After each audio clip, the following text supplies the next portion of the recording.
ಅದು 1912 ಅಂದ್ರೆ ಮೊದಲ ಪ್ರಪಂಚ ಯುದ್ಧ ಶುರು ಆಗೋಕೆ 2 ವರ್ಷಗಳ ಮುಂಚೆ. ಈ ಸಮಯದಲ್ಲಿ ವೈಟ್ ಸ್ಟಾರ್ ಲೈನ್ ಕಂಪನಿಯವರು ಪ್ರಪಂಚದಲ್ಲೇ ಅತ್ಯಂತ ದೊಡ್ಡದಾದ ವಿಶಾಲವಾದ ಬೆಲೆ ಬಾಳುವ ಹಡಗನ್ನ ತಯಾರಿಸ್ತಾರೆ. ಈ ಹಡಗಿನ ಮೊದಲ ಪ್ರಯಾಣ 1912 ಏಪ್ರಿಲ್ 10ರಂದು ಇಂಗ್ಲೆಂಡ್ ನ ಸೌತ್ ಆಂಪ್ಟನ್ ನಿಂದ ಅಮೆರಿಕದ ನ್ಯೂಯಾರ್ಕ್ ವರೆಗೆ ಪ್ರಾರಂಭವಾಗುವ ಹಾಗೆ ಪ್ರಕಟಿಸುತ್ತೆ. ಇದರಿಂದ ಪ್ರಜೆಗಳಲ್ಲಿ ಊಹಿಸಲಾಗದ ಆಸಕ್ತಿ, ಸಂತೋಷ ಹೆಚ್ಚಾಗುತ್ತವೆ. ಯಾಕಂದ್ರೆ ಅದು ಕೇವಲ ಹಡಗು ಮಾತ್ರವಲ್ಲ, ನೀರಿನ ಮೇಲೆ ಹೋಗುವ ಐಷಾರಾಮಿಯಾದ ಎಷ್ಟೋ ಅಂತಸ್ತುಗಳನ್ನ ಹೊಂದಿರುವ ಒಂದು ಮಹಾ ಕಟ್ಟಡ, ಅದೇ ಟೈಟಾನಿಕ್. ಸೊ ಕಂಪನಿಯವರು ಟೈಟಾನಿಕ್ ಶಿಪ್ ನಲ್ಲಿ ಪ್ರಯಾಣಿಸಲು ಖರೀದಿಸಬೇಕಾದ ಟಿಕೆಟ್ ಪ್ರೈಸ್ ಗಳನ್ನ ಬಿಡುಗಡೆ ಮಾಡುತ್ತೆ. ಫಸ್ಟ್ ಕ್ಲಾಸ್ ನಲ್ಲಿ ಸಪರೇಟ್ ಲಕ್ಸರಿ ರೂಮ್ ಗಳಲ್ಲಿ ಪ್ರಯಾಣಿಸಬೇಕು ಅಂದ್ಕೊಂಡ್ರೆ ಟಿಕೆಟ್ ಕಾಸ್ಟ್ £870 ಅಥವಾ $4350. ಅಂದ್ರೆ ನಮಗೆ ಅರ್ಥವಾಗುವ ರೀತಿಯಲ್ಲಿ ಹೇಳಬೇಕು ಅಂದ್ರೆ ಆಗಿನ ಕರೆನ್ಸಿ ಮತ್ತು ಈಗಿನ ಕರೆನ್ಸಿಯ ಬೆಲೆ ಬೇರೆ ಬೇರೆ ಆಗಿರೋದ್ರಿಂದ ಆಗಿನ ಬೆಲೆಯನ್ನ ಅಂದ್ರೆ ಆಗಿನ ಟಿಕೆಟ್ ಪ್ರೈಸ್ ಅನ್ನ ಈಗಿನ ಕರೆನ್ಸಿಯಲ್ಲಿ ನೋಡಿದ್ರೆ ಪ್ರಸ್ತುತ ಕರೆನ್ಸಿಯಲ್ಲಿ $1 ಲಕ್ಷ ಗಳಿಗೆ ಸಮ. ಅಂದ್ರೆ ನಮ್ಮ ಇಂಡಿಯನ್ ಕರೆನ್ಸಿಯಲ್ಲಿ ಪ್ರಸ್ತುತ ಸುಮಾರು 75 ಲಕ್ಷ ರೂಪಾಯಿಗಳಿಗೆ ಸಮ.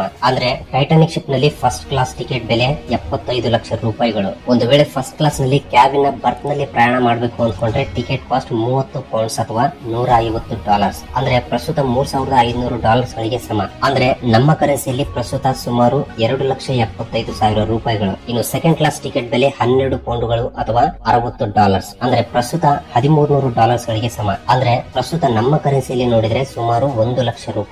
And finally third class ticket ಬೆಲೆ €308 ಅಥವಾ $15 ರಿಂದ $40. ಅಂದ್ರೆ ಪ್ರಸ್ತುತ $350 ರಿಂದ $900 ಗಳಿಗೆ ಸಮ. ಅಂದ್ರೆ ನಮ್ಮ ಕರೆನ್ಸಿಯಲ್ಲಿ 25,000 ರಿಂದ 67,000 ವರೆಗೆ ಈ ರೀತಿ ಟಿಕೆಟ್ ರೇಟ್ಸ್ ಗಳನ್ನ ಇಡ್ತಾರೆ. ಆಗಿನ ಸಮಯದಲ್ಲಿ ಇಷ್ಟು ಜಾಸ್ತಿ ಟಿಕೆಟ್ ಬೆಲೆ ಇದ್ರೂ ಕೂಡ ಜನರು ಹಿಂಜರಿಯದೆ ಟಿಕೆಟ್ಸ್ ಅನ್ನ ಕೊಂಡ್ಕೊಳ್ತಾರೆ. ಸೊ ಇದರಿಂದ ಫೈನಲಿ 1332 ಜನ ಪ್ಯಾಸೆಂಜರ್ಸ್ ಮೊದಲ ಪ್ರಯಾಣದ ಟಿಕೆಟ್ಸ್ ಗಳನ್ನ ಸ್ವಂತ ಮಾಡಿಕೊಳ್ತಾರೆ. ಇನ್ನು 1912 ಏಪ್ರಿಲ್ 10 ಬಂದೇ ಬಿಡುತ್ತೆ. ಶಿಪ್ ನಲ್ಲಿ 908 ಜನ ಸಿಬ್ಬಂದಿಯ ಜೊತೆಗೆ 1332 ಜನ ಪ್ಯಾಸೆಂಜರ್ಸ್ ಜೊತೆ ಟೋಟಲ್ ಆಗಿ 2240 ಜನರ ಜೊತೆಗೆ ಟೈಟಾನಿಕ್ ಶಿಪ್ ಮಧ್ಯಾಹ್ನ 12 ಗಂಟೆಗೆ ತನ್ನ ಮೊದಲ ಪ್ರಯಾಣವನ್ನು ಪ್ರಾರಂಭಿಸುತ್ತೆ. ಆ ಕ್ಷಣದಲ್ಲಿ ಈ ಶಿಪ್ ನಲ್ಲಿರುವ ಪ್ಯಾಸೆಂಜರ್ಸ್ ಗಳ ಸಂತೋಷಕ್ಕೆ ಅಡೆತಡೆಗಳೇ ಇಲ್ಲ. ಸೌತ್ ಆಂಪ್ಟನ್ ನಿಂದ ನ್ಯೂಯಾರ್ಕ್ ವರೆಗೆ ಇರುವ ದೂರ 5833 ಕಿಲೋಮೀಟರ್ಸ್. ಈ ದೂರವನ್ನ ಟೈಟಾನಿಕ್ ಪ್ರಯಾಣಿಸಲು ಅಂದ್ರೆ ಗುರಿ ಮುಟ್ಟಲು 7 ದಿನ ಪ್ರಯಾಣ ಮಾಡಬೇಕು. ಮೊದಲ 4 ದಿನಗಳ ಪ್ರಯಾಣ ಎಷ್ಟು ಅದ್ಭುತವಾಗಿ ನಡೆಯುತ್ತೆ. 5ನೇ ದಿನ ಅಂದ್ರೆ 1912 ಏಪ್ರಿಲ್ 14ರಂದು ರಾತ್ರಿ 11:40 ಟೈಟಾನಿಕ್ ಶಿಪ್ ಕತ್ತಲಲ್ಲಿ ಒಂದು ದೊಡ್ಡ ಐಸ್ಬರ್ಗ್ ಅನ್ನ ಡಿ ಹೊಡೆಯುತ್ತೆ. ಟೈಟಾನಿಕ್ ಐಸ್ಬರ್ಗ್ ಅನ್ನ ಡಿ ಹೊಡೆಯಲು ಕೇವಲ 37 ಸೆಕೆಂಡ್ಸ್ ಗಳ ಮುಂಚೆ ಮಾತ್ರವೇ ಆ ಕತ್ತಲಲ್ಲಿ ಸಿಬ್ಬಂದಿ ಆ ಐಸ್ಬರ್ಗ್ ಅನ್ನ ನೋಡ್ತಾನೆ. ಇದರಿಂದ ತಕ್ಷಣ ಆ ಐಸ್ಬರ್ಗ್ ಅನ್ನ ತಪ್ಪಿಸಲು ಹಡಗನ್ನ ರೈಟ್ ಸೈಡ್ ತಿರುಗಿಸಿ ಎಂದು ಟೈಟಾನಿಕ್ ಆಫೀಸರ್ಸ್ ತಕ್ಷಣ ಆದೇಶ ಕೊಡ್ತಾನೆ. ಅಷ್ಟೇ ಅಲ್ಲ, ಎಂಜಿನ್ಸ್ ಗಳನ್ನ ರಿವರ್ಸ್ ನಲ್ಲಿ ರನ್ ಮಾಡಿ ಎಂದು ಇಂಜಿನ್ ರೂಮ್ಸ್ ಗಳಿಗೆ ಆದೇಶ ಕೊಡ್ತಾನೆ. ಆದ್ರೂ ಕೂಡ ಸಮಯ ಇಲ್ಲದೆ ಇರೋದ್ರಿಂದ ಟೈಟಾನಿಕ್ ಆ ಐಸ್ಬರ್ಗ್ ಗೆ ಡಿ ಹೊಡೆದು ತೀವ್ರವಾಗಿ ಡ್ಯಾಮೇಜ್ ಆಗಿಬಿಡುತ್ತೆ. ಇದೆಲ್ಲ ಕೇವಲ 37 ಸೆಕೆಂಡ್ಸ್ ಗಳಲ್ಲೇ ನಡೆಯುತ್ತೆ. ಇದರಿಂದ ನಿಧಾನವಾಗಿ ಸಮುದ್ರದ ನೀರೆಲ್ಲ ಹಡಗಿನ ಒಳಗೆ ಬರಲು ಶುರುವಾಗುತ್ತೆ. ಡಿ ಹೊಡೆದ 10 ನಿಮಿಷಗಳಿಗೆ ಅಂದ್ರೆ ರಾತ್ರಿ 11:50 ಹಡಗಿನ ಮುಂದಿನ ಭಾಗದಲ್ಲಿ 14 ಅಡಿಗಳವರೆಗೆ ನೀರು ಬಂದು ಬಿಡುತ್ತೆ. ಇದರಿಂದ ಟೈಟಾನಿಕ್ ಸಿಬ್ಬಂದಿಗೆ ಅರ್ಥವಾಗಿ ಬಿಡುತ್ತೆ, ಇನ್ನು ಏನ್ ಮಾಡಿದ್ರು ಕೂಡ ಒಳಗಡೆ ನೀರು ಬರದ ಹಾಗೆ ಮಾಡಲು ಸಾಧ್ಯವಿಲ್ಲ ಎಂದು. ಕೇವಲ ಕೆಲವು ಗಂಟೆಗಳು ಮಾತ್ರವೇ ಈ ಹಡಗು ತೇಲುತ್ತೆ ಎಂದು ಅರ್ಥವಾಗಿ ಶಿಪ್ ಕ್ಯಾಪ್ಟನ್ ಗೆ ತಿಳಿಸ್ತಾರೆ. ಆತ ತಕ್ಷಣ ಸಹಾಯಕ್ಕಾಗಿ ಕಾಲ್ ಮಾಡ್ತಾನೆ. ಹಡಗಿನಲ್ಲಿ ಟೋಟಲ್ 2240 ಜನ ಇದ್ದಾರೆ. ಆದ್ರೆ ಎಲ್ಲರನ್ನು ಕಾಪಾಡಲು ಬೇಕಾದ ಲೈಫ್ ಬೋಟ್ಸ್ ಗಳು ಇಲ್ಲ. ಕೇವಲ ಶಿಪ್ ನಲ್ಲಿರುವ ಲೈಫ್ ಬೋಟ್ಸ್ ಗಳ ಸಹಾಯದಿಂದ ಅರ್ಧ ಜನರನ್ನು ಕೂಡ ಕಾಪಾಡಲು ಆಗಲ್ಲ. ಅದಕ್ಕಾಗಿ ಮೊದಲು ಕ್ಯಾಪ್ಟನ್ ಹೋಗಿ ಪ್ರಜೆಗಳಿಗೆ ನಡೆದ ವಿಷಯವನ್ನು ತಿಳಿಸ್ತಾರೆ. ಇದರಿಂದ ಒಂದೇ ಸಲ ಪ್ರಜೆಗಳು ಭಯದಿಂದ ಎಲ್ಲರೂ ಲೈಫ್ ಬೋಟ್ಸ್ ಗಳಿಗಾಗಿ ಓಡ್ತಾರೆ. ಬಟ್ ಕೆಲವೇ ಲೈಫ್ ಬೋಟ್ಸ್ ಗಳು ಇರೋದ್ರಿಂದ ಇವುಗಳಲ್ಲಿ ಮೊದಲು ಮಹಿಳೆಯರಿಗೆ, ಚಿಕ್ಕ ಮಕ್ಕಳಿಗೆ ಆದ್ಯತೆ ಕೊಟ್ಟು ಅವರನ್ನೇ ಆ ಲೈಫ್ ಬೋಟ್ಸ್ ಗಳಲ್ಲಿ ಏರಿಸಲು ಶುರು ಮಾಡ್ತಾರೆ. ಇನ್ನೊಂದು ಕಡೆ ಕ್ಯಾಪ್ಟನ್ ಸಹಾಯಕ್ಕಾಗಿ ಎಷ್ಟೋ ಸಲ ಕಾಲ್ ಮಾಡಿದ್ರೆ ಈ ಕಾಲನ್ನ ಮತ್ತು ಸಿಗ್ನಲ್ಸ್ ಗಳನ್ನ ಈ ಟೈಟಾನಿಕ್ ಶಿಪ್ ಗೆ ಸೌತ್ ಈಸ್ಟ್ ದಿಕ್ಕಿನಲ್ಲಿ 93 ಕಿಲೋಮೀಟರ್ ದೂರದಲ್ಲಿರುವ ಕರ್ಪಾತಿಯ ನೌಕೆಯವರು ಗ್ರಹಿಸಿ ರಕ್ಷಿಸಲು ಅವರ ಬೋಟ್ಸ್ ಗಳನ್ನ ವೇಗವಾಗಿ ಕಳಿಸ್ತಾರೆ. ಆದ್ರೆ ಇವರು ಎಷ್ಟು ವೇಗವಾಗಿ ಹೋದ್ರೂ ಕೂಡ ಈ 93 ಕಿಲೋಮೀಟರ್ ದೂರವನ್ನ ಸೇರಲು ಸುಮಾರು 3 ರಿಂದ 4 ತಾಸುಗಳ ಸಮಯ ಹಿಡಿಯುತ್ತೆ. ಅಲ್ಲಿಯವರೆಗೆ ಟೈಟಾನಿಕ್ ಶಿಪ್ ಮುಳುಗದೇ ಇರುತ್ತೆ ಎಂಬ ನಂಬಿಕೆ ಇಲ್ಲ. ಜನರಲ್ಲಿ ವಿಪರೀತವಾಗಿ ಭಯ ಹೆಚ್ಚಾಗೋದ್ರಿಂದ ಲೈಫ್ ಬೋಟ್ಸ್ ಗಳಲ್ಲೂ ಕೂಡ ಕ್ರಮ ಪದ್ಧತಿ ಇಲ್ಲದೆ ಸಿಕ್ಕವರು ಏರಿ ಹೋಗಿ ಬಿಡ್ತಾರೆ. ಇದರಿಂದ 7ನೇ ನಂಬರ್ ಲೈಫ್ ಬೋಟ್ಸ್ ನಲ್ಲಿ 65 ಜನ ಪ್ರಯಾಣಿಸುವ ಸಾಮರ್ಥ್ಯವಿದ್ದರೂ ಕೂಡ ಕೇವಲ 24 ಜನ ಮಾತ್ರ ಹೋಗ್ತಾರೆ. ಹಾಗೆ ಫಸ್ಟ್ ನಂಬರ್ ಲೈಫ್ ಬೋಟ್ಸ್ ನಲ್ಲಿ 40 ಜನ ಪ್ರಯಾಣಿಸುವ ಸಾಮರ್ಥ್ಯವಿದ್ರೂ ಕೂಡ ಕೇವಲ 12 ಜನ ಮಾತ್ರವೇ ಹೋಗ್ತಾರೆ. ಕಾರಣ ಉಳಿದವರಿಗಾಗಿ ಯಾರು ಕೂಡ ವೇಟ್ ಮಾಡದೆ ಲೈಫ್ ಬೋಟ್ಸ್ ಒಳಗೆ ಏರಿದವರು ತ್ವರಿತ ಮಾಡುವುದೇ. ಹಡಗು ಮುಳುಗಲು ಪ್ರಾರಂಭವಾಗಿ 2 ಗಂಟೆ 25 ನಿಮಿಷಗಳು ದಾಟಿದೆ. ಅಂದ್ರೆ ಏಪ್ರಿಲ್ 15, 1912 ಅರ್ಧರಾತ್ರಿ 2 ಗಂಟೆ 5 ನಿಮಿಷಗಳಿಗೆ ಕೊನೆಯ ಲೈಫ್ ಬೋಟ್ ಕೂಡ ಹೋಗಿ ಬಿಡುತ್ತೆ. ಇನ್ನು ಹತ್ರ 1500ಕ್ಕೂ ಹೆಚ್ಚು ಜನರು ಟೈಟಾನಿಕ್ ಶಿಪ್ ನಲ್ಲಿ ಉಳಿದು ಬಿಡುತ್ತಾರೆ. ಕೇವಲ 705 ಜನರು ಮಾತ್ರವೇ ಲೈಫ್ ಬೋಟ್ಸ್ ನಲ್ಲಿ ಸುರಕ್ಷಿತವಾಗಿ ಹೋಗ್ತಾರೆ. ಇನ್ನು ನಂತರ ಕೆಲವೇ ನಿಮಿಷಗಳಲ್ಲಿ ಟೈಟಾನಿಕ್ 2 ತುಂಡುಗಳಾಗಿ ಮುರಿದು ಹೋಗಿ ಅರ್ಧರಾತ್ರಿ 2 ಗಂಟೆ 20 ನಿಮಿಷಗಳಿಗೆ ಪೂರ್ತಿಯಾಗಿ ಪ್ರಜೆಗಳಿಂದ ಮುಳುಗಿ ಹೋಗಿಬಿಡುತ್ತೆ. ಅಂದ್ರೆ ಅಪಾಯಕ್ಕೆ ಗುರಿಯಾದ ಕೇವಲ 2 ಗಂಟೆ 45 ನಿಮಿಷಗಳು ಮಾತ್ರವೇ ನೀರಿನ ಮೇಲೆ ತೇಲಿತು. ಆ ಪ್ರಾಂತ್ಯದಲ್ಲಿ ಸಮುದ್ರದ ನೀರೆಲ್ಲ ಅತಿಯಾದ ತಂಪು ಮತ್ತು ಮಂಜಿನಿಂದ ತುಂಬಿ ಹೋಗಿರೋದ್ರಿಂದ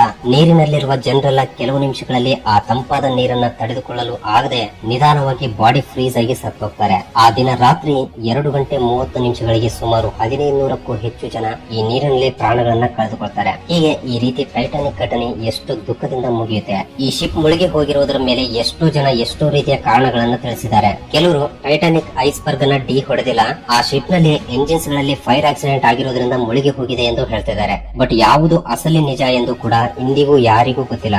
ಒಂದು ವೇಳೆ ಈ ಶಿಪ್ ಅನ್ನ ನೀರಿನಿಂದ ಹೊರಗೆ ತೆಗೆದ್ರೆ ನಿಜಕ್ಕೂ ಈ ಅಪಾಯ ಹೇಗಾಯ್ತು ಯಾಕಾಯ್ತು ಎಂಬ ಎಷ್ಟು ವಿಷಯಗಳು ತಿಳಿಯುತ್ತವೆ. ಆದ್ರೆ ಇಂದಿಗೂ ಅಂದ್ರೆ ಟೈಟಾನಿಕ್ ಮುಳುಗಿ ಹೋಗಿ 120 ವರ್ಷಗಳು ದಾಟಿ ಹೋದ್ರೂ ಕೂಡ ಇಂದಿಗೂ ಹೊರಗೆ ತೆಗೆಯುತ್ತಿಲ್ಲ. ಯಾಕೆ ಟೈಟಾನಿಕ್ ಅನ್ನ ಹೊರಗೆ ತೆಗಿತಾ ಇಲ್ಲ?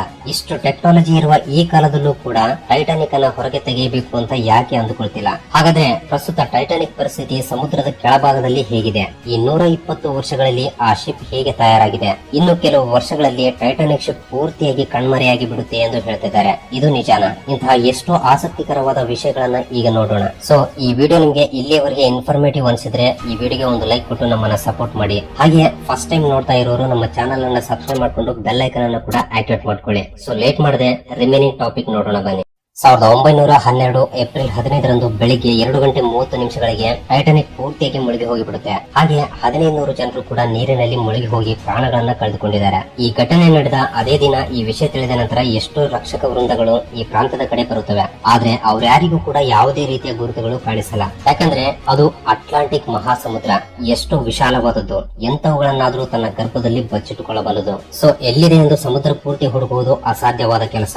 ಇದರಿಂದ ಪರಿಶೋಧಕರು ಟೈಟಾನಿಕ್ ಎಕ್ಸಾಕ್ಟ್ ಆಗಿ ಎಲ್ಲಿ ಮುಳುಗಿ ಹೋಗಿದೆ ಎಂದು ತಿಳಿದುಕೊಳ್ಳಲು ಎಷ್ಟೋ ಮಷಿನ್ಸ್ ಗಳನ್ನ ಕಳಿಸಿದ್ರು ಕೂಡ ಒಂದೊಂದಾಗಿ ಫೇಲ್ ಆಗ್ತಾ ಬರುತ್ತವೆ. ಹೀಗೆ ಬರೋಬ್ಬರಿ 73 ವರ್ಷಗಳವರೆಗೆ ಹುಡುಕಿದಾಗ ಕೊನೆಗೆ 1985ರಲ್ಲಿ American navy officer and archaeologist ಆದ ರಾಬರ್ಟ್ ಬಲಾರ್ಡ್ ಎಂಬ ವ್ಯಕ್ತಿ ಈ ಟೈಟಾನಿಕ್ ಮುಳುಗಿ ಹೋದ ಎಕ್ಸಾಕ್ಟ್ ಲೊಕೇಶನ್ ಅನ್ನ ಕಂಡು ಹಿಡಿತಾರೆ. ಇನ್ನು ಆ ಲೊಕೇಶನ್ ನಲ್ಲಿ ಸಮುದ್ರದ ಗರ್ಭದೊಳಗೆ ಸುಮಾರು 12,500 ಅಡಿಗಳು ಅಂದ್ರೆ 3.81 ಕಿಲೋಮೀಟರ್ ಆಳದಲ್ಲಿ 2 ತುಂಡುಗಳಾಗಿ ಬಿದ್ದಿರುವ ಟೈಟಾನಿಕ್ ಕಾಣಿಸುತ್ತೆ. ಇನ್ನೂ ಜಾಸ್ತಿ ರೋಬೋಟ್ಸ್ ಗಳಿಂದ ಜಾಸ್ತಿ ಜನರಿರುವ ವೃಂದದಂತೆಯೇ ಈ ಶಿಪ್ ನೊಳಗೆ ಪ್ರವೇಶಿಸಿ ಇದರಲ್ಲಿರುವ ಬೆಲೆ ಬಾಳುವ ವಸ್ತುಗಳನ್ನ ಮಾತ್ರವೇ ಹೊರಗೆ ತೆಗಿತಾರೆ. ಶಿಪ್ ಅನ್ನ ಹೊರಗೆ ತಗೊಂಡು ಬರೋದಲ್ಲ, ಕನಿಷ್ಠ ಪಕ್ಷ ಅದನ್ನ ಅಲುಗಾಡಿಸಲು ಕೂಡ ಆಗಲ್ಲ. ಸಾಧಾರಣವಾಗಿ ಯಾವ್ದಾದ್ರು ಶಿಪ್ ಮುಳುಗಿ ಹೋದ್ರೆ hi tech submarine magnetic system help ನಿಂದ ಅದನ್ನ ಹೊರಗೆ ತಗೊಂಡು ಬರಬಹುದು. ಆದ್ರೆ ಟೈಟಾನಿಕ್ ಎಂಬುದು ಅಷ್ಟು ಚಿಕ್ಕ ಹಡಗಲ್ಲ. ಇದರ ತೂಕ 1,43,000 ಟನ್ಸ್. ಅಷ್ಟೇ ಅಲ್ಲದೆ ಇದು ನೀರಿನ ಕೆಳಭಾಗದಲ್ಲಿ ಇರೋದ್ರಿಂದ ಇದರ ಮೇಲೆ ಇರುವ ನೀರಿನ ಪ್ರೆಷರ್ ನಿಂದಾಗಿ ಟೈಟಾನಿಕ್ ತೂಕ ಇನ್ನೂ ಜಾಸ್ತಿ ಆಗುತ್ತೆ. ಈ ಟೈಟಾನಿಕ್ 3.81 ಕಿಲೋಮೀಟರ್ ಆಳದಲ್ಲಿದೆ. ಈ ಭಾಗದಲ್ಲಿ 1 ಸ್ಕ್ವೇರ್ ಸೆಂಟಿಮೀಟರ್ ಭಾಗವನ್ನ ತೆಗಿಬೇಕು ಅಂದ್ರೇನೆ ಸುಮಾರು 392 ಕಿಲೋ ನ್ಯೂಟನ್ ಫೋರ್ಸ್ ಬೇಕು. ಅಂತದ್ದು ಇಷ್ಟು ಭಾರವಾದ ಶಿಪ್ ಅನ್ನ ತೆಗಿಬೇಕು ಅಂದ್ರೆ ಎಂತಹ ಅಡ್ವಾನ್ಸ್ ಟೆಕ್ನಾಲಜಿ ಬೇಕಾಗುತ್ತೋ ನೀವೇ ಆಲೋಚಿಸಿ. ಇದರಿಂದ ಸೈಂಟಿಸ್ಟ್ ಗಳು ಕೂಡ ಏನ್ ಮಾಡ್ಬೇಕು ಅಂತ ಅರ್ಥವಾಗದೆ ಸುಮ್ಮನೆ ಬಿಡ್ತಾರೆ. ಇದರ ಜೊತೆಗೆ 73 ವರ್ಷಗಳಿಂದ ನೀರಿನ ಆಳದಲ್ಲಿ ಇರೋದ್ರಿಂದ ಈ ಶಿಪ್ ಎಲ್ಲ ಪೂರ್ತಿಯಾಗಿ ಹಾಳಾಗಿ ಶಿಥಿಲಾವಸ್ಥೆಗೆ ಸೇರಿದೆ. ಇದರ ಮೇಲೆ ಬಲವನ್ನ ಉಪಯೋಗಿಸಿದ್ರೆ ಇದು ತುಂಡು ತುಂಡುಗಳಾಗಿ ಮುರಿದು ಹೋಗುತ್ತೆ. ಆದ್ರೂ ಕೂಡ ಕೆಲವು ರೀತಿಯ ಹೊಸ ಟೆಕ್ನಾಲಜಿಗಳಿಂದ ಟೈಟಾನಿಕ್ ಅನ್ನ ಹೊರಗೆ ತೆಗೆಯಲು ಕೆಲವು ಕಂಪನಿಗಳು ಸಿದ್ಧವಾಗುತ್ತವೆ. ಯಾಕೆಂದ್ರೆ ಈ ಕೆಲಸ ಮಾಡೋದ್ರಿಂದ ಆ ಕಂಪನಿಗಳಿಗೆ ಪ್ರಪಂಚ ಪೂರ್ತಿ ಒಳ್ಳೆ ಹೆಸರು ಬರೋದ್ರಿಂದ. ಇನ್ನು ಇದರ ಭಾಗವಾಗಿ ಅಮೆರಿಕದ ಇಂಜಿನಿಯರ್ ಜಾನ್ ಒಂದು ಐಡಿಯಾ ಕೊಡ್ತಾನೆ. ಸಾಧಾರಣವಾಗಿ ವಾಟರ್ ಡೆನ್ಸಿಟಿಗಿಂತ ಐಸ್ ಡೆನ್ಸಿಟಿ ಎಂಬುದು ತುಂಬಾ ಕಡಿಮೆ ಇರುತ್ತೆ. ಆದ್ರಿಂದ ಐಸ್ ಮುಳುಗದೆ ನೀರಿನಲ್ಲಿ ತೇಲ್ತಾ ಇರುತ್ತೆ. ಈ ಲಾಜಿಕ್ ಅನ್ನೇ ಬಳಸಿ ಎಲ್ಲಿ ಟೈಟಾನಿಕ್ ಶಿಪ್ ಮುಳುಗಿ ಹೋಗಿದೆಯೋ ಆ ಶಿಪ್ ಸುತ್ತಲೂ ನೀರನ್ನ ಐಸ್ ತರ ಬದಲಾಯಿಸಿದ್ರೆ ಅಂದ್ರೆ ಫ್ರೀಸ್ ಮಾಡಿದ್ರೆ ಆಟೋಮೆಟಿಕ್ ಆಗಿ ಆ ಐಸ್ ಜೊತೆಗೆ ಒಳಗೆ ಇರುವ ಶಿಪ್ ಕೂಡ ನೀರಿನ ಮೇಲೆ ಬಂದ್ಬಿಡುತ್ತಲ್ವಾ ಅಂತ ಅನ್ಕೊಳ್ತಾರೆ. ಆದ್ರೆ ಇಲ್ಲೇ ಒಂದು ಸಮಸ್ಯೆ ಬರುತ್ತೆ. ನೀರನ್ನ ಐಸ್ ತರ ಬದಲಾಯಿಸಬೇಕು ಅಂದ್ರೆ ಲಿಕ್ವಿಡ್ ನೈಟ್ರೋಜನ್ ಬೇಕು. ಬ್ರಿಟಿಷ್ ಗ್ಯಾಸ್ ಕಂಪನಿ ಬಿಒಎಸ್ ಕಂಪನಿಯವರು ಈ ಪ್ರಾಜೆಕ್ಟ್ ಗೋಸ್ಕರ ಬೇಕಾದಷ್ಟು ನೈಟ್ರೋಜನ್ ಅನ್ನ ಕ್ಯಾಲ್ಕುಲೇಟ್ ಮಾಡಿದ್ರೆ ಈ ಶಿಪ್ ಅನ್ನ ಐಸ್ ಆಗಿ ಬದಲಾಯಿಸಲು 500,000 ಟನ್ಸ್ ಗಳಷ್ಟು ಲಿಕ್ವಿಡ್ ನೈಟ್ರೋಜನ್ ಬೇಕಾಗುತ್ತೆ ಎಂದು. ಅಷ್ಟೇ ಅಲ್ಲ, ಇಷ್ಟು ಲಿಕ್ವಿಡ್ ನೈಟ್ರೋಜನ್ ಗಳನ್ನ ನೀರಿನಲ್ಲಿ ಅಷ್ಟು ಒಳಗಡೆ ತಗೊಂಡೋಗುವುದು ಅಸಾಧ್ಯ ಎಂದು ಹೇಳ್ತಾರೆ. ಇದರಿಂದ ಈ ಪ್ಲಾನ್ ಫೇಲ್ ಆಗಿ ಬಿಡುತ್ತೆ. ನಂತರ ಇನ್ನು ಕೆಲವರು ಇನ್ನೊಂದು ಐಡಿಯಾದಿಂದ ಬರ್ತಾರೆ. ಅದೇ ಲಕ್ಷಾಂತರ ಹೀಲಿಯಂ ಗ್ಯಾಸ್ ಬಲೂನ್ಸ್. ನಾವು ನೋಡೇ ಇರ್ತೀವಿ, ಜಾಸ್ತಿ ಸಂಖ್ಯೆಯಲ್ಲಿರುವ ಹೀಲಿಯಂ ಬಲೂನ್ಸ್ ಸ್ವಲ್ಪ ವೇಟ್ ಅನ್ನ ಗಾಳಿಯಲ್ಲಿ ತಗೊಂಡು ಹೋಗಬಲ್ಲವು ಅಂತ. ಈ ಲಾಜಿಕ್ ನಿಂದಲೇ ಹೀಲಿಯಂ ಗ್ಯಾಸ್ ತುಂಬಿದ ಬಲೂನ್ಸ್ ಗಳನ್ನ ಶಿಪ್ ಗೆ ಕಟ್ಟುವ ಮೂಲಕ ಆ ಬಲೂನ್ಸ್ ಪ್ರೆಷರ್ ನಿಂದ ಆ ಶಿಪ್ ಅನ್ನ ಹೊರಗೆ ತೆಗೆಯಬಹುದು ಅಂತ ಅಂದ್ಕೊಳ್ತಾರೆ. ಆದ್ರೆ ಈ ಪ್ಲಾನ್ ಅಲ್ಲೂ ಕೂಡ ಒಂದು ಸಮಸ್ಯೆ ಬರುತ್ತೆ. ಅದೇನಂದ್ರೆ ಬಲೂನ್ಸ್ ಗಳನ್ನ ಮೇಲೆಯೇ ತುಂಬಿ ನೀರಿನ ಒಳಗಡೆ ತಗೊಂಡು ಹೋಗೋಕೆ ಆಗಲ್ಲ. ಸೊ ನೀರಿನ ಆಳದಲ್ಲಿ ಬಲೂನ್ಸ್ ಒಳಗೆ ಗಾಳಿ ತುಂಬಿ ಬಿಡಬೇಕು. ಆದ್ರೆ ಅಷ್ಟು ಒಳಗಡೆ ಬಲೂನ್ಸ್ ಗಳಲ್ಲಿ ಗಾಳಿ ತುಂಬುವುದು ಅಸಾಧ್ಯವಾದ್ದರಿಂದ ಈ ಪ್ಲಾನ್ ಕೂಡ ಫೇಲ್ ಆಗಿ ಬಿಡುತ್ತೆ. ನಂತರ ಮೈಕೆಲ್ ರಿಗ್ನೆಟ್ಸ್ಕೈ ಎಂಬ ಒಬ್ಬ ಸಬ್ಮರೈನ್ ಡಿಸೈನರ್ ಇನ್ನೊಂದು ಪ್ಲಾನ್ ಅನ್ನ ಹೇಳ್ತಾನೆ. ಇವರು ಹೇಳಿರೋದೇನೆಂದ್ರೆ, ಮೊದಲು ಟೈಟಾನಿಕ್ ಶಿಪ್ ಮೇಲೆ ಇರುವ ವ್ಯರ್ಥ ಪದಾರ್ಥವನ್ನೆಲ್ಲ ತೊಲಗಿಸಿದ್ರೆ ಟೈಟಾನಿಕ್ ತೂಕ ಸ್ವಲ್ಪ ಕಡಿಮೆ ಆಗುತ್ತೆ. ಹೀಗೆ ಕ್ಲೀನ್ ಮಾಡಲು ಪವರ್ಫುಲ್ ವ್ಯಾಕ್ಯೂಮ್ ಮಷಿನ್ಸ್ ಗಳನ್ನ ಬಳಸಬೇಕು. ಆನಂತರ ಟೈಟಾನಿಕ್ ಶಿಪ್ ಅನ್ನ ಕೆಲವು ದೊಡ್ಡ ದೊಡ್ಡ ಚೈನ್ ಗಳಿಂದ ಕಟ್ಟಿ ಆ ಚೈನ್ ಅನ್ನ ನೀರಿನ ಮೇಲೆ ಬೇರೆ ಶಿಪ್ ಗಳಿಗಿರುವ ಮಷಿನ್ಸ್ ಗಳಿಗೆ ಅವು ಬಲವಾಗಿ ಹೊರಗೆ ಎಳೆಯಬಲ್ಲವು ಎಂದು ಹೇಳ್ತಾರೆ. ಆದ್ರೆ ಈ ಪ್ಲಾನ್ ನಲ್ಲಿ ಕೂಡ ಒಂದು ಸಮಸ್ಯೆ ಬರುತ್ತೆ. ಆ ಭಾರಿ ಮಷಿನ್ಸ್ ಗಳು ಕೆಲಸ ಮಾಡಲು 20 ಮಿಲಿಯನ್ ಕಿಲೋ ವ್ಯಾಟ್ಸ್ ಗಳ ಪವರ್ ಬೇಕಾಗುತ್ತೆ. ಅಷ್ಟು ಪವರ್ ಕೇವಲ ಒಂದು ಪವರ್ ಪ್ಲಾಂಟ್ ನಿಂದ ಮಾತ್ರವೇ ಸಿಗುತ್ತೆ. ಸಮುದ್ರದ ಮಧ್ಯದಲ್ಲಿ ಒಂದು ತೇಲುವ ಪವರ್ ಪ್ಲಾಂಟ್ ನಿರ್ಮಿಸಿ ಆಗ ಈ ಮಷಿನ್ಸ್ ಗಳನ್ನ ಬಳಸಬೇಕು. ಆದ್ರೆ ಇದು ವಿಪರೀತವಾದ ಖರ್ಚಿನಿಂದ ಕೂಡಿದೆ. ಇದರಿಂದ ಫೈನಲಿ ಈ ಐಡಿಯಾ ಸೆಟ್ ಆಗುತ್ತೆ ಅಂತ ಅನ್ಸಿದ್ರು ಕೂಡ ಯಾವ ಕಂಪನಿ ಕೂಡ ಈ ಐಡಿಯಾಗೋಸ್ಕರ ಹಣ ಇನ್ವೆಸ್ಟ್ ಮಾಡೋಕೆ ಮುಂದೆ ಬರಲ್ಲ. ಯಾಕಂದ್ರೆ ಈ ಟೈಟಾನಿಕ್ ಅನ್ನ ಹೊರಗೆ ತೆಗೆಯಲು ಆಗುವ ಖರ್ಚಿನಿಂದ ಟೈಟಾನಿಕ್ ಗಿಂತ ಕೆಲವು ದೊಡ್ಡ ದೊಡ್ಡ ಶಿಪ್ ಗಳನ್ನ ತಯಾರಿಸಿಕೊಳ್ಳಬಹುದು. ಅಷ್ಟು ಭಾರಿ ಖರ್ಚು ಬರುತ್ತೆ. ಒಂದು ವೇಳೆ ಹೇಗೋ ಮಾಡಿ ಹೊರಗೆ ತೆಗೆದು ಈ ಟೈಟಾನಿಕ್ ಶಿಪ್ ಅನ್ನ ಮ್ಯೂಸಿಯಂ ನಲ್ಲಿ ಇಟ್ಟರು ಕೂಡ ಆ ಪೂರ್ತಿ ದುಡ್ಡು ಜನರಿಂದ ವಿಸಿಟಿಂಗ್ ಟಿಕೆಟ್ಸ್ ರೂಪದಲ್ಲಿ ವಸೂಲಿ ಮಾಡಬೇಕು ಅಂದುಕೊಂಡ್ರು ಕೂಡ 100ಕ್ಕೂ ಹೆಚ್ಚು ವರ್ಷಗಳ ಸಮಯ ಹಿಡಿಯುತ್ತೆ. ಇದರಿಂದ ಯಾವ ಕಂಪನಿ ಕೂಡ ಇದಕ್ಕೆ ಧೈರ್ಯ ಮಾಡಿ ಮುಂದೆ ಬರಲ್ಲ. ಈಗ ಟೈಟಾನಿಕ್ ಎಂಬುದು ಹಾಗೆಯೇ ನೀರಿನ ಆಳದಲ್ಲಿ ಉಳಿದು ಹೋಗಿದೆ. ಕಳೆದ 120 ವರ್ಷಗಳಿಂದ ಸಮುದ್ರದಲ್ಲಿರುವ ಬ್ಯಾಕ್ಟೀರಿಯಾ ಈ ಶಿಪ್ ಅನ್ನ ನಿಧಾನವಾಗಿ ತಿಂತಾ ಇರೋದ್ರಿಂದ ಪ್ರಸ್ತುತ ಈ ಶಿಪ್ ಪರಿಸ್ಥಿತಿ ಹೇಗಿದೆ ಅಂದ್ರೆ, ಇನ್ನು ಕೇವಲ 18ರಿಂದ 20 ವರ್ಷಗಳಲ್ಲಿ ಈ ಟೈಟಾನಿಕ್ ಪೂರ್ತಿಯಾಗಿ ನೀರಿನಲ್ಲಿ ಕರಗಿ ಕಣ್ಮರಿಯಾಗಿ ಬಿಡುತ್ತೆ ಎಂದು ಒಂದು ತುಂಡು ಕೂಡ ಉಳಿಯಲ್ಲ ಎಂದು ರಿಸರ್ಚರ್ಸ್ ಹೇಳ್ತಿದ್ದಾರೆ. ಅಂಡ್ ಈ ಶಿಪ್ ನೀರಿನಲ್ಲಿ ಕೆಲವು ಜೀವಿಗಳಿಗೆ ಮನೆಯಾಗಿ ಬದಲಾಗಿರೋದ್ರಿಂದ ಯುನೆಸ್ಕೋದವರು 2012ರಲ್ಲಿ ಈ ಜಾಗವನ್ನ under water cultural heritage protect site ಎಂದು ಡಿಕ್ಲೇರ್ ಮಾಡಿದ್ದಾರೆ. ಸೊ ಈಗ ನಿಮ್ಗೆಲ್ಲ ಒಂದು ಇಂಟ್ರೆಸ್ಟಿಂಗ್ ಗುಡ್ ನ್ಯೂಸ್ ಹೇಳ್ತೀನಿ ಕೇಳಿ. ಒಂದು ವೇಳೆ ನಿಮ್ಮ ಹತ್ರ ಬಹಳಷ್ಟು ದುಡ್ಡಿದ್ರೆ ಈ ಟೈಟಾನಿಕ್ ಅನ್ನ ನೀವು ಕೂಡ ಹೋಗಿ ನೋಡಿ ಬರಬಹುದು. ಈ 120 ವರ್ಷಗಳಲ್ಲಿ ಇಲ್ಲಿಯವರೆಗೆ 200 ಜನ ಹೋಗಿ ಈ ಟೈಟಾನಿಕ್ ಶಿಪ್ ಅನ್ನು ನೋಡಿ ಬಂದಿದ್ದಾರೆ. ಓಷಿಯನ್ ಗೇಟ್ ಎಕ್ಸ್ಪಿಡಿಷನ್ ಎಂಬ ಸಂಸ್ಥೆಯವರು ಈ ಮಿಷನ್ ಅನ್ನ ಏರ್ಪಡಿಸಿದ್ದಾರೆ. ಈ ಮಿಷನ್ ಟೋಟಲ್ 8 ದಿನ ಇರುತ್ತೆ. ಅಂದ್ರೆ ನಿಮ್ಮನ್ನ ಟೈಟಾನಿಕ್ ಹತ್ರ ಕರೆದುಕೊಂಡು ಹೋಗಿ ಮತ್ತೆ ವಾಪಸ್ ಕರೆತರಲು ಹಿಡಿಯುವ ಸಮಯ. ಸೊ ಮೊದಲು ಈ ಸಂಸ್ಥೆಯವರು ಕೆನಡಾದ ನ್ಯೂ ಫೌಂಡ್ ಲ್ಯಾಂಡ್ ನ ಸೇಂಟ್ ಜಾನ್ ಪ್ರದೇಶದಿಂದ ಟೈಟಾನಿಕ್ ಮುಳುಗಿ ಹೋದ ಪ್ರದೇಶದವರೆಗೆ ಈ 600 ಕಿಲೋಮೀಟರ್ ದೂರವನ್ನ ಶಿಪ್ ನಲ್ಲಿ ಕರೆದುಕೊಂಡು ಹೋಗ್ತಾರೆ. ಆನಂತರ ಅಲ್ಲಿಂದ 4 ಕಿಲೋಮೀಟರ್ ಸಮುದ್ರದ ಆಳದವರೆಗೆ ಸಬ್ಮರೈನ್ ನಲ್ಲಿ ಕರೆದುಕೊಂಡು ಹೋಗ್ತಾರೆ. ನಂತರ ಪ್ರತ್ಯೇಕವಾಗಿ ನಿರ್ಮಿಸಿದ ಒಂದು ಅಂಡರ್ ವಾಟರ್ ಸಬ್ಮರೈನ್ ನಲ್ಲಿ ನಿಮ್ಮನ್ನ ಟೈಟಾನಿಕ್ ಹತ್ರ ಕರೆದುಕೊಂಡು ಹೋಗ್ತಾರೆ. ಇದಕ್ಕಾಗಿ 5ರಿಂದ 10 ಗಂಟೆಗಳವರೆಗೆ ಆ ಸಬ್ಮರೈನ್ ನಲ್ಲಿ ಪ್ರಯಾಣಿಸಬೇಕಾಗುತ್ತೆ. ಈ ಸಬ್ಮರೈನ್ ನಲ್ಲಿ ಕೇವಲ 5 ಜನರು ಮಾತ್ರವೇ ಹೋಗಬಲ್ಲರು. ಇನ್ನು ಫೈನಲಿ ಈ ಮಿಷನ್ ಅದೇ ಈ ಟ್ರಿಪ್ ಟಿಕೆಟ್ ಬೆಲೆ ಎಷ್ಟು ಗೊತ್ತಾ?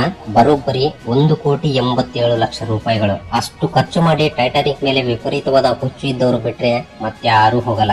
ಯಾಕೆಂದ್ರೆ ಆ ಹಾಳಾಗಿ ಹೋಗಿರುವ ಶಿಪ್ ಅನ್ನು ನೋಡೋದಕ್ಕಿಂತ ಭೂಮಿಯ ಮೇಲೆ ಅದೇ ದುಡ್ಡಿನಿಂದ ಎಷ್ಟು ಅದ್ಭುತವಾದ ಪ್ರದೇಶಗಳನ್ನ ನೋಡಬಹುದು. ಸೊ ಇದು ಫ್ರೆಂಡ್ಸ್, ಈ ವಿಡಿಯೋ ನಿಮಗೆ ಹೊಸ ವಿಷಯಗಳನ್ನ ತಿಳಿದುಕೊಳ್ಳಲು ಅಷ್ಟು ಇಷ್ಟು ಸಹಾಯವಾಗಿದೆ ಎಂದು ಭಾವಿಸುತ್ತೇನೆ. ಸೊ ವಿಡಿಯೋ ಇಷ್ಟವಾಗಿದ್ರೆ ಖಂಡಿತ ಒಂದು ಲೈಕ್ ಕೊಟ್ಟು ನಮ್ಮನ್ನ ಸಪೋರ್ಟ್ ಮಾಡಿ. ಹಾಗೆ ಫಸ್ಟ್ ಟೈಮ್ ಯಾರಾದ್ರೂ ನಮ್ಮ ಚಾನಲ್ ಅನ್ನ ಈಗ ನೋಡ್ತಾ ಇದ್ರೆ ಕೆಳಗಡೆ ಕಾಣ್ತಾ ಇರುವ ರೆಡ್ ಕಲರ್ ಸಬ್ಸ್ಕ್ರೈಬ್ ಬಟನ್ ಮೇಲೆ ಕ್ಲಿಕ್ ಮಾಡಿ ಸಬ್ಸ್ಕ್ರೈಬ್ ಮಾಡ್ಕೊಂಡು ಪಕ್ಕದಲ್ಲಿರುವ ಬೆಲ್ ಐಕಾನ್ ಅನ್ನು ಕೂಡ ಆಕ್ಟಿವೇಟ್ ಮಾಡ್ಕೊಳ್ಳಿ. ಅಂಡ್ ವಿಡಿಯೋನ ಕೊನೆವರೆಗೂ ನೋಡಿದಕ್ಕೆ love you so much guys.